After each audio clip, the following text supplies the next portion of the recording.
আমাদের মাঝে উপস্থিত হয়েছে আজকে বগুড়ার আলোচিত কিং খান, ভাইরাল কিং খান। বর্তমানে এখন উনি খুব ভাইরাল হয়ে আছে, কিন্তু আজকে তাকে একটু শোকাহত লাগতেছে, শোকাহত মন নিয়ে কিছু কথা বলবে। তার কথাগুলো একটু শুনুন আপনারা। আসলে প্রিয় বগুড়া জেলা থেকে মুসলমান সকলদের আমার ছোট্ট ছোট্ট নয়নের সালাম থেকে আবার অন্যান্য জাতির প্রতি আন্তরিক শুভেচ্ছা অভিনন্দন।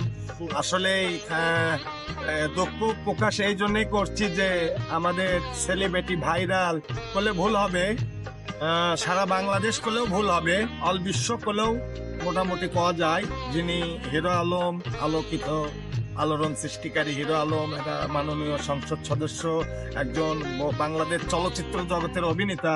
ওনার বাবা মারা যাওয়ার কারণে আমি খুব দুঃখ প্রকাশ জানাই। আমার যদি সেই সময় থাকতো আমি অবশ্যই যেতাম। আসলে দুর্ভাগ্য আমি যেতে পারিনি, যার জন্য আমি খুবই দুঃখ প্রকাশ জানাচ্ছি। হিরো আলম যেন আল্লাহ আরো ধৈর্য ধারণ করার হেদায়েত দেয়, এই আশায় প্রত্যাশায় জানাই।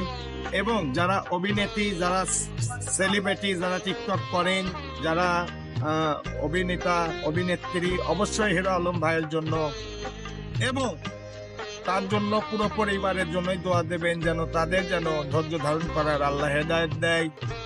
আল্লাহ পাকের ওপর তো আর কেউ নেই, মানুষ মানুষের জন্য আল্লাহ সৃষ্টি করছে, আল্লাহ যদি তুলে নেয় কিচ্ছু করার থাকে না, যার জন্য আমি দুঃখ প্রকাশ করছি। আমি আসলেই খুবই শোকাহত। আসলে আমার অর্থ থাকলে আমি সত্যি সত্যি হিরো আলমের বাবার জানাজায় যেতাম। আমার অর্থ ছিল না, আমিও একটা সেলিব্রিটি হলে হবে কি হিরো আলম ভাইয়ের প্রতি আমি তার বাবার জন্য সবার কাছে তুমি তার বাবার জন্য সবার কাছেই না, খালি সারা বাংলাদেশে ইন্টারন্যাশনাল www.com অল পৃথিবীর মানুষের কাছে দোয়া চাই তার বাবা যেন জান্নাতবাসী হয়।